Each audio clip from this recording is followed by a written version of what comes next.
Hello everyone, welcome back to my channel. आज मैं आपके साथ Diwali glam makeup tutorial share करने वाली हूँ जो बहुत ज़्यादा glowy and dewy makeup tutorial है।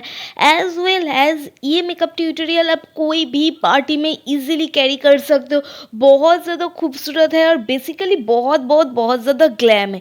वीडियो स्टार्ट करने से पहले मेक श्योर कि आप वीडियो को एक लाइक कर दीजिए अगर आपको वीडियो पसंद आई, और अगर आप अब तक भी मेरे चैनल को सब्सक्राइब नहीं किया है तो क्या कर रही हो, सब्सक्राइब भी कर दो क्योंकि ये बिल्कुल फ्री है। तो चलिए देख लेते हैं कि हमने इस ग्लैम ट्यूटोरियल को कैसे किया है। और ये ना बहुत ज़्यादा इजी है। अगर आपको मेकअप करना नहीं भी आती है ना, फिर भी आप इवी इस मेकअप को कर लोगे। ये इतनी ज़्यादा इजी है। तो चलिए स्टार्ट कर लेते हैं। तो सबसे पहले मैं यहाँ पे टोनर अप्लाई करूँगी। टोनर ना आप हमेशा ही अप्लाई कर लीजिए क्योंकि टोनर अप्लाई करने से हमारी पीएच बैलेंस मेंटेन रहती है। उसके साथ साथ मूड ना चुटकियों में रिफ्रेश हो जाती है। उसके साथ साथ टोनर हमारी जितने भी सारी पोर्स है ना उसको मिनिमाइज करने में बहुत ज़्यादा हेल्प करती है। उसके बाद मैं अप्लाई करूँगी सीरम। सीरम में बेसिकली हम इसलिए अप्लाई करते हैं ना ताकि हम हमारी स्किन को ना थोड़ी रिलैक्स फील करवा सके, क्योंकि इसके बाद हम मेकअप करेंगे तो आप जितने आपके स्किन को रिलैक्स फील करवाएंगे आपकी स्किन उतनी ज़्यादा फ्लॉलेस और उतनी ज़्यादा ग्लोई दिखेगी। इसके बाद मैं यूज़ करूँगी फेशियल ऑयल। आप चाहे तो आप मॉइस्चराइज़र भी यूज़ कर सकते हो। मैं फेशियल ऑयल इसलिए यूज़ करती हूँ क्योंकि मेरी स्किन थोड़ी ज़्यादा ड्राई है, इसीलिए इसको भी मैं बहुत अच्छे से जस्ट प्रेस करूँगी ताकि मेरी स्किन और भी ज़्यादा रिलैक्स और भी ज़्यादा ग्लोई दिखे, इसीलिए। इसके बाद अपने लिप को भी मॉइस्चराइज करना बहुत ज़्यादा इंपॉर्टेंट है, इसलिए मैं यहाँ पे लिप बाम भी यूज़ कर लूँगी ताकि हमारे लिपस्टिक भी लॉन्ग लास्टिंग हो पाए। अभी बारी आती है प्राइमर की। तो यहाँ पे मैं प्राइमर को बहुत अच्छे से अपने टी जोन पे फोकस करते हुए अपने पूरे बेस पे बहुत अच्छे से अप्लाई कर लूँगी। बेसिकली मैं टी जोन पे ही अप्लाई करूँगी क्योंकि टी जोन से ही ना मेकअप सबसे पहले रिमूव हो जाती है। बट अभी मेकअप रिमूव होने की चांसेस बहुत ज़्यादा कम है क्योंकि विंटर आ चुकी है। इसलिए विंटर पे ना मेकअप करने के ना मज़ा ही कुछ अलग है। मेकअप तो एक निकलती नहीं है और दूसरी बहुत ज़्यादा ग्लोई दिखती है। इसके बाद बारी आती है फाउंडेशन की। तो यहाँ पे मैं फाउंडेशन को पहले अपने पूरे फेस पे अप्लाई कर लूँगी और उसके बाद एक ब्यूटी ब्लेंडर की मदद से बहुत अच्छे से मैं ब्लेंड कर लूँगी। यहाँ पे ना मैंने वीडियो की स्पीड जो है वो 4 गुण पे रखी है। मतलब क्या है ना, क्या दिखाओ, इतनी ब्लेंड कर रही हूँ वो कौन देखेगा, बोर हो जाएगा। तो इसलिए मैंने सोचा कि वीडियो की जो स्पीड है उसको मैं दुगनी स्पीड पे रख देती हूँ। इसके बाद बारी आती है कंसीलर की। तो यहाँ पे मैं यूज़ कर रही हूँ NYB की कंसीलर। और कंसीलर ना आप जब भी यूज़ करें आपके स्किन टोन से 1 शेड लाइटर अप्लाई करें ताकि आपको एक हाइलाइटर की इफ़ेक्ट भी मिल सके। अगर आप चाहते हैं कि आपको हाइलाइटर की इफ़ेक्ट ना मिले, सिर्फ आप आपकी जो स्किन की जो टोन है या तो फिर आपकी स्किन के जितनी भी सारी कम्प्लेक्शन है उसको हाइड करने के लिए आप कंसीलर अप्लाई कर रहे हो, तो आप आपके स्किन टोन के हिसाब से ही कंसीलर अप्लाई कर रहे, वरना आप आपकी स्किन से 1 शेड लाइटर अप्लाई करें ताकि स्किन पे एक हाइलाइटर की इफ़ेक्ट भी मिल सके। उसके साथ साथ ना स्किन थोड़ी सी उभर के आए, स्किन पे एक अच्छा सा ग्लो विजिबल हो, इसीलिए। और कंसीलर को एज वेल एज आप as a eye shadow primer की तरह भी यूज़ कर सकते हो। उसके बाद अपने पूरे बेस को सेट करने के लिए मैं यहाँ पे लूज़ पाउडर यूज़ करूँगी। मैं कॉम्पैक्ट से ज़्यादा लूज़ पाउडर क्या है ना ज़्यादा प्रेफर करती हूँ। आप चाहे तो आप कॉम्पैक्ट भी यूज़ कर सकते हो। मेकअप करना ना खुद की चॉइस है, कैसे करना है किस तरह से करना है वो खुद के ऊपर है। आप जो भी करोगे आप खूबसूरत ही दिखोगे, नो डाउट। इसके बाद हम थोड़ी सी बेकिंग की प्रोसेस कर लेंगे ताकि हम जब भी आई मेकअप की तरह बढ़े तब हमारी जो आई मेकअप है अगर कुछ भी फॉल आउट हुई तो हम इजीली उसे डस्ट ऑफ कर लेंगे। इसके बाद मैं अपने आईब्रोज को बहुत अच्छे से डिफाइन कर लूँगी। उसके लिए ना सबसे पहले मैं अपने आईब्रो को थोड़ी सी कोम कर लूँगी। उसके बाद जितनी भी सारी गैप मुझको विजिबल होगी उसको मैं जस्ट फिल कर लूँगी। मैं अपनी जो नेचुरल आईब्रो की शेप है उसी के ऊपर ही फिल करूँगी। कोई आर्टिफिशियल से मैं अपने आईब्रो को ड्रॉ नहीं करूँगी क्योंकि मुझे पसंद नहीं है। आर्टिफिशियल कुछ भी लोग पसंद नहीं आती है, जो खुद की है उसी के ऊपर आप अच्छे से उसको ड्रॉ कर लीजिए। आप बहुत ज़्यादा खूबसूरत दिखोगे। आर्टिफिशियल करने की कोई भी ज़रूरत नहीं है, बहुत ज़्यादा खूबसूरत दिखोगे। और इस वीडियो को भी मैंने दुगनी स्पीड पे रख दिया है क्योंकि आईब्रो सेट करना बहुत लोग हैं देखना पसंद नहीं करते हैं, तो इसलिए मैं इसका भी स्पीड थोड़ी सी तेज़ कर दिया है ताकि जो स्पीड है या फिर जो वीडियो है वो थोड़ी सी तेज़ जा सके, इसीलिए। इसके बाद मैं फिर कोम कर लूँगी, अगर कुछ प्रोडक्ट इधर उधर ज़्यादा अप्लाई हो गया है वो पूरी की पूरी सेट हो जाए, इसीलिए। इसके बाद बारी आती है आई शेडो की। तो यहाँ पे मैं यूज़ कर रही हूँ ब्यूटी ग्लेजेट की आई शेडो पैलेट, और उनमें से ना सबसे पहले मैं इस गैम्बोज कलर को बहुत अच्छे से अपने पूरे आईलिड पे, बहुत अच्छे से अपनी जो आउटर वी है ना वहाँ पे अप्लाई कर लूँगी। और तब तक अप्लाई करूँगी जब तक ना मुझको मेरी डिज़ायर्ड कलर ना मिल जाए। अगर आप एक अच्छा आई शेडो पैलेट ढूंढ रहे हो या तो फिर आप चाह रहे हो कि आप एक बार ही इन्वेस्ट करो, तो फिर आप ज़रूर एक बार ब्यूटी ग्लेजेट की आई शेडो पैलेट देख सकते हो। बहुत बहुत बहुत ज़्यादा अच्छी है, और दूसरी बात है ना, हर एक कलर अवेलेबल है। उसके बाद मैं यूज़ करूँगी इस एप्रिकॉट कलर को, और इसको मैं अपनी इनर वीक से स्टार्ट करूँगी, और इस कलर को मैं गैम्बोज कलर के साथ बहुत अच्छे से मिक्स कर लूँगी ताकि कोई हार्श लाइन विजिबल ना हो।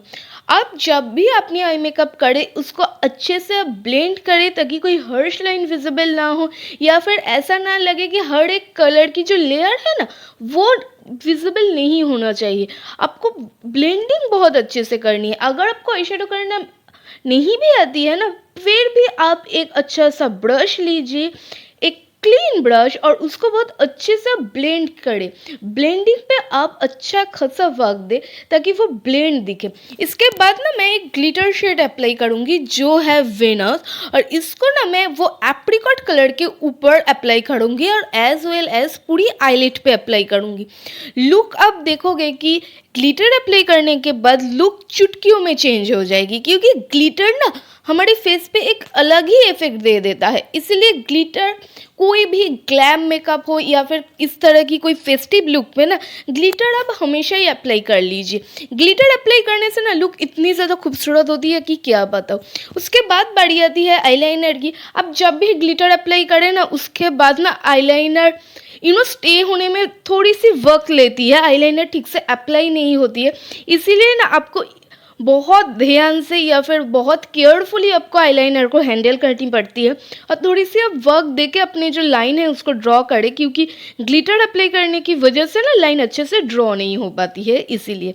इसके बाद मैं वही गैम्बोज एंड एप्रिकॉट कलर को एज वेल एज अपने वाटर लाइन पे भी अप्लाई कर लूँगी ताकि हमारी वाटर लाइन भी थोड़ी सी खूबसूरत दिखे और हमारी जो ऑल ओवर जो आई मेकअप है ना वो उभर के आ पाए, इसीलिए। और इसको भी बहुत अच्छे से मैं अप्लाई करूँगी। इसके बाद बारी आती है काजल की, और जो मेरी वीडियो पहले दिन से देख रहे हैं तो उनको पता ही होगा कि काजल मैं हमेशा ही अपने हाफ वाटर लाइन पे अप्लाई करना ज़्यादा पसंद करती हूँ। उसके बाद मैं अप्लाई करूँगी मस्कारा। तो यहाँ पे मैं यूज़ कर रही हूँ मेबलिन की हाइपर कर्ल मस्कारा। ये ना बहुत वॉल्यूमेट्रिक एक मस्कारा है और जो आपके लैशेस को बहुत अच्छे से कर्ल कर देती है, उसके साथ साथ ना एक वॉल्यूम प्रोवाइड करती है।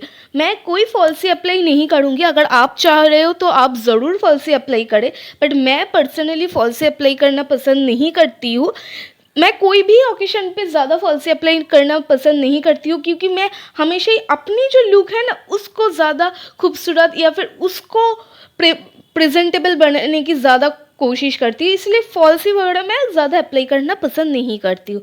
उसके बाद हमने जो बेकिंग की प्रोसेस की थी उसको मैं बहुत अच्छे से डस्ट ऑफ कर लूँगी। अभी बारी आती है कॉन्टूर की। कॉन्टूर ना आप हमेशा ही कर लीजिए, क्योंकि कॉन्टूर करने से ना आपकी फेस पे एक डायमेंशन मिलती है जो बहुत बहुत बहुत ज़्यादा इंपॉर्टेंट है। और एज वेल एज मैं अपने नोज़ को भी कॉन्टूर कर लूँगी ताकि हमारी नोज़ थोड़ी स्लिम, थोड़ी शार्प दिखे। उसके साथ साथ अगर आपको डबल चिन की प्रॉब्लम है तो आप जॉ लाइन पे भी कंट्रोल कर सकते हो ताकि आपकी जॉ लाइन थोड़ी पतली दिखे।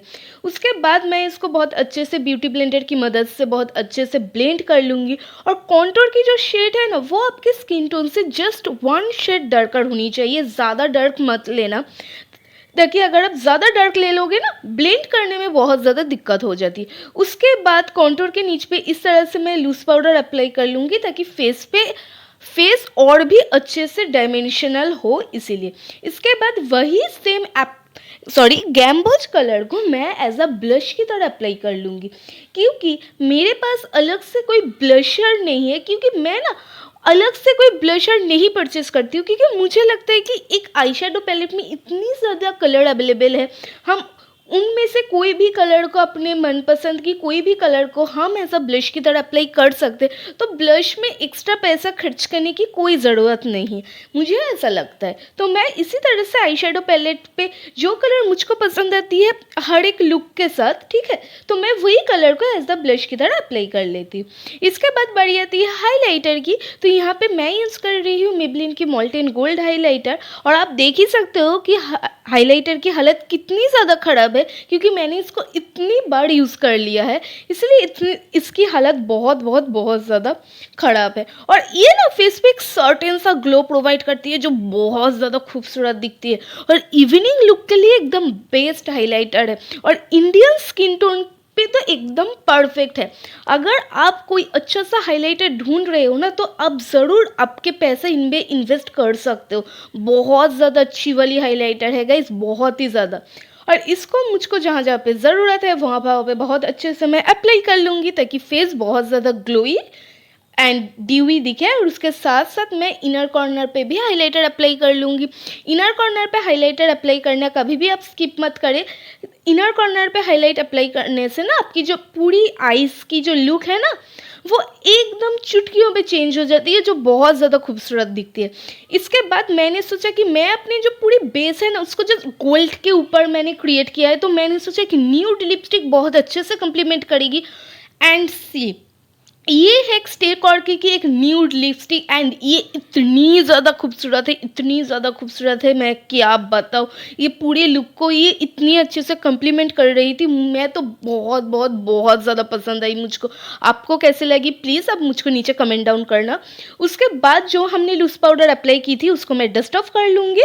एंड अभी बारी आती है पूरे बेस को सेट करने के लिए। तो यहाँ पे मैं यूज़ कर रही हूँ मेकअप सेटिंग स्प्रे, और मेकअप सेटिंग स्प्रे यूज़ करने के बाद मैं इस तरह से थोड़ी सी डैप कर लूँगी, ताकि ये और भी अच्छे से सेट हो जाए। अभी बारी आती है ऑर्नामेंट्स की। तो यहाँ पे मैं इस तरह की एक चोकर पहनूंगी, जो मैंने ये साड़ी जो ज्वेलरी है, इस साड़ी के ऊपर मैंने अलग से एक वीडियो आपके साथ ऑलरेडी शेयर कर चुकी हूँ। उस वीडियो की लिंक मैं ऊपर आई बटन पे दे दूँगी। ये जो चोकर है मैंने ये ब्यूटी स्टोर बाई मोमिता से परचेज़ की थी। उसके बाद जो मैं ईयररिंग्स आपको दिखा रही हूँ, ये मैंने लोकल मार्केट से परचेज़ की थी, और मुझे लगा कि ये इस लुक के साथ बहुत अच्छे से कम्प्लीमेंट कर रही थी, और जो मुझको बहुत ज़्यादा पसंद आ रही थी। मतलब मैंने ना इस लुक को थोड़ी सी गोल्डन के ऊपर मैंने सोचा था, तो मैंने सोचा ठीक ही है। मुझको तो लुक बहुत ज़्यादा पसंद आई है, बहुत ज़्यादा खूबसूरत और बहुत ज़्यादा ग्लैम लग रही थी। उसके बाद मैंने हाथों पे ना इस तरह का एक बैंगल कैरी किया है, जो भी बहुत ज़्यादा खूबसूरत है, और इसको भी मैंने लोकल मार्केट से ही परचेज़ किया है। सो यही है पूरी की पूरी फाइनल लुक। आई होप ये वीडियो आपको पसंद आएगी। अगर आपको ये वीडियो पसंद आई तो मेक श्योर कि वीडियो को एक लाइक कर दीजिए, और आप मेरे चैनल को सब्सक्राइब करना बिल्कुल भी मत भूलना। तो अभी के लिए bye bye and take care. मैं बहुत ही जल्द मिलूंगी एक नई दिवाली लुक के साथ। तब तक के लिए बाय बाय, और चैनल को सब्सक्राइब करके जाना, क्योंकि ये बिल्कुल फ्री है, एकदम मुफ्त। तो चलिए अभी के लिए बाय बाय।